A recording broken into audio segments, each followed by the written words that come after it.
siku ile ya kuonana kwa salama.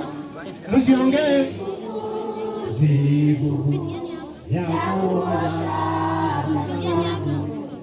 ukeshana kuomba tu ya kuonana kwa salama. Ya kuosha dhambi zangu, kukesha na kuomba tu, ananiongoza miguu. Sikukuu, sikukuu ya kuosha dhambi zangu, kupatana mimi wake yeye alama, nikiri neno la Mungu.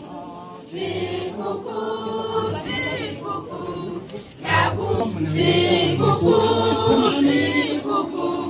ya kuosha dhambi zangu, kukesha na ya kuonana kwa usalama. Sikukuu ya kuosha